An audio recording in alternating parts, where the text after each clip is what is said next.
கர்த்தருக்கு ஸ்தோத்திரம். மறுபடியும் உங்களுடைய மத்தியிலே வந்து தேவன் என்னை பேச அழைத்திருக்கிறார். இப்பொழுது 3வது 4வது நாளாக நாங்கள் உங்களை சந்திக்கிறோம். கடந்த நாட்களில் நாங்கள் அநேக காரியங்களை பார்த்தோம்.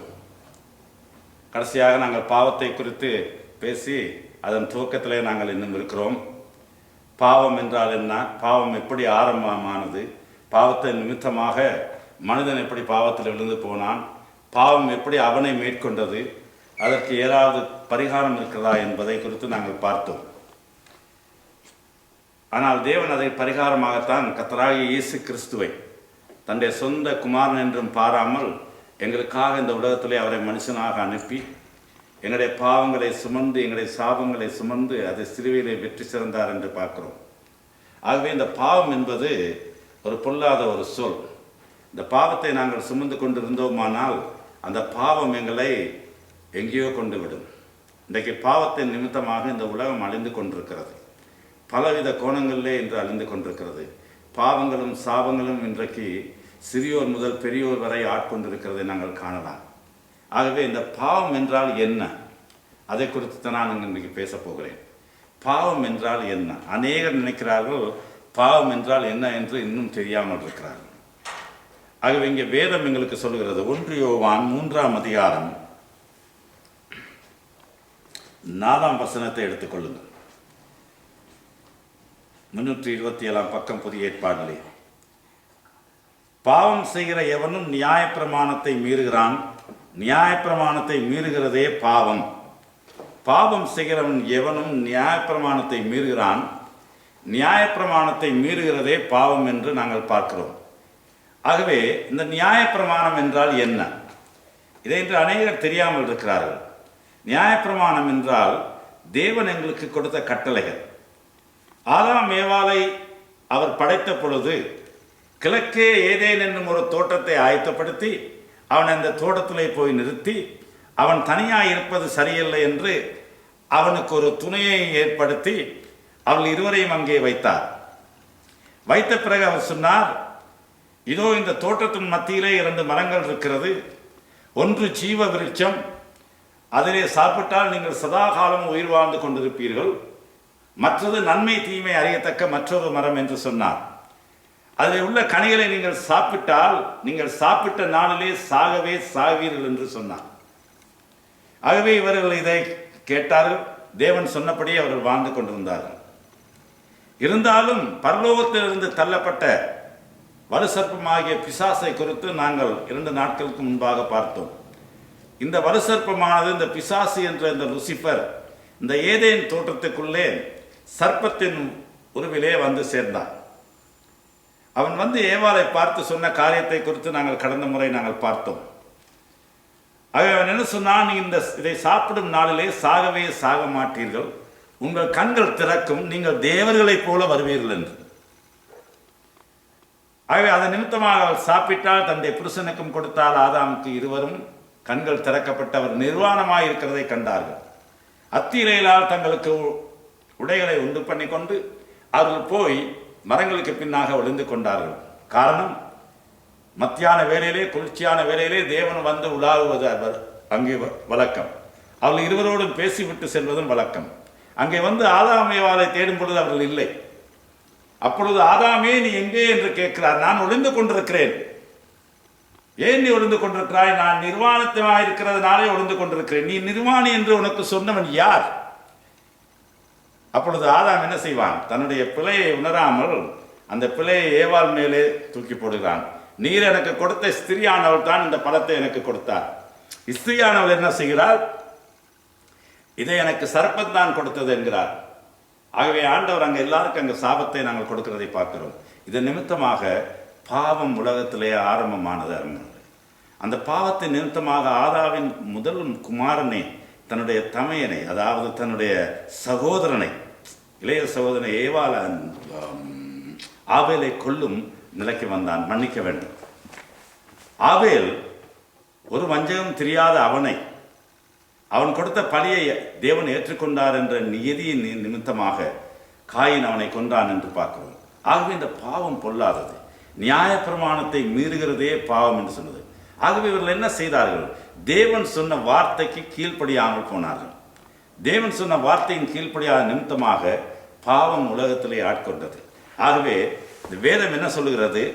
பாவம் செய்கிறவன் எவனும் நியாயப்பிரமாணத்தை மீறுகிறான், நியாயப்பிரமாணத்தை மீறுகிறதே பாவம். 9ஆம் வசனம் சொல்லுகிறது, தேவனால் பிறந்த எவனும் பாவம் செய்யான், ஏனெனில் தேவனுடைய வித்து அவனுக்குள் தரித்திருக்கிறது, அவன் தேவனால் பிறந்தபடியினால் பாவம் செய்ய மாட்டான்.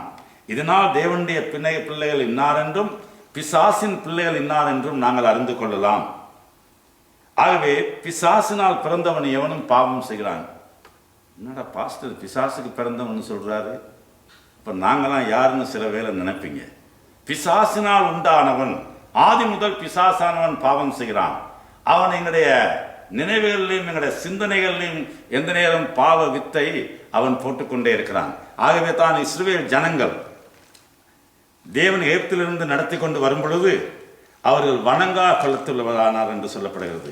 அதன் நிமித்தமாக தேவன் அவர்களுக்கு சில கட்டளையை கொடுக்க வேண்டியதாயிற்று.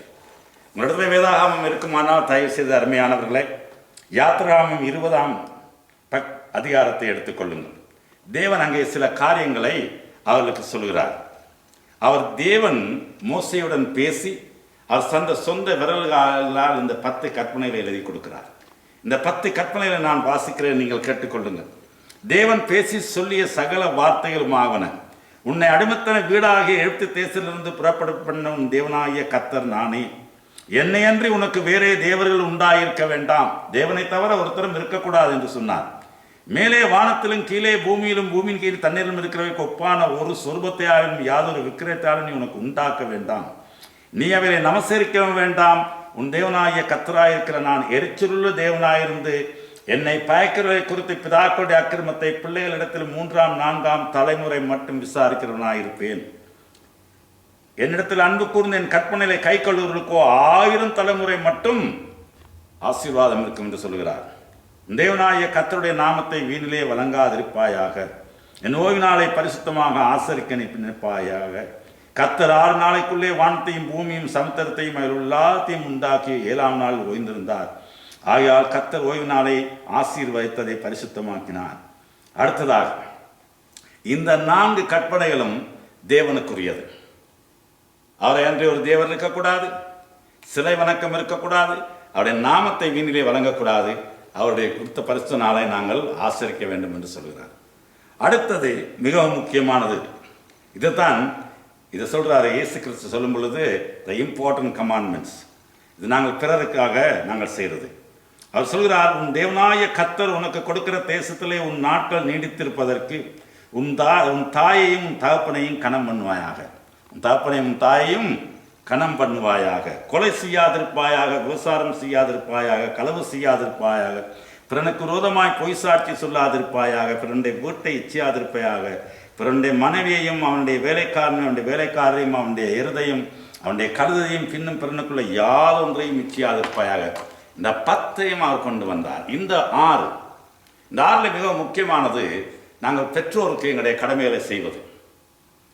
வேதம் சொல்லுகிறது பெற்றோருக்கு நாங்கள் அமைந்து நடக்க வேண்டும் என்று. எபேசியர் 6ஆம் அதிகாரம் 1ஆம் வசனத்திலிருந்து நான் வாசிக்கிறேன், கேட்டுக்கொள்ளுங்கள். எபேசியர் 6, பிள்ளைகளே உங்கள் பெற்றாருக்கு கர்த்தருக்குள் கீழ்ப்படியுங்கள், இது நியாயம். உனக்கு நன்மை உண்டாயிருப்பதற்கு பூமியிலே உன் வாழ்நாள் நீடித்திருப்பதற்கும் உன் தகப்பனையும் உன் தாயும் கனமன்மையாக என்பதே வாக்குத்தத்தமுள்ள 1ஆம் கற்பனை. பிதாக்களே, நீங்களும் உங்கள் பிள்ளைகளை கோபப்படுத்தாமலும் கர்த்தருக்கேற்ற சிச்சையிலும் போதையிலும் அவர்களை வளர்ப்பீர்களாக. வேலைக்காரர்களே, நீங்கள் கிறிஸ்துவுக்குள் கீழ்ப்படுகிறது போல சரீரத்தின்படி உங்கள் எஜமானாக இருக்கிறவர்களுக்கு பயத்தோடும் நடுக்கத்தோடும் கீழ்ப்படைந்து வேலை செய்யுங்கள். பாருங்கள், தேவன் இந்த கற்பனைகளை எவ்வளவு அன்பா கொண்டு வர்றார் என்று சொல்லி. ஆகவே இது 5ஆம் கற்பனை. அடுத்தது கொலை செய்யாதிருப்பாயாக. இன்றைக்கு அநேகர் நினைக்கிறார்கள், ஒரு கத்தி எடுத்துட்டு போயிட்டோ துவக்க எடுத்துட்டு போயிட்டோ இல்லை வேறு ஆயுதங்களையோ மனுஷரை அடித்து கொள்றது தான் கொலை செய்கிறது அப்படின்னு சொல்லி. நோ, சகோதரனுக்கு விருத்தமாக ஒருத்தன் கோபமாக பேசினாலும் அது சகோதர கொலைபாதகம் என்று ஆண்டவர் சொல்கிறார். ஒருவன் நீ கோபத்தோடு பார்த்து நீ அவனோடு எரிச்சல் உண்டாக்கி அவனுக்கு காயம் உண்டாக்கி பிறகு அவனோடு பேசாமல் இருந்தாலும் அது கொலை என்று சொல்கிறார். அடுத்தது, நாங்கள் எங்களை தேவையில்லாமல் குடித்து வெறித்து எங்களை நாங்கள் அழித்துக் கொள்வதும் அதுவும் நாங்கள் எங்களையே கொலை செய்வது என்று சொல்கிறார். ஆகவே ஆண்டவர் சொல்லுகிறார், இயேசு கிறிஸ்து இதை மிகவும் தெளிவாக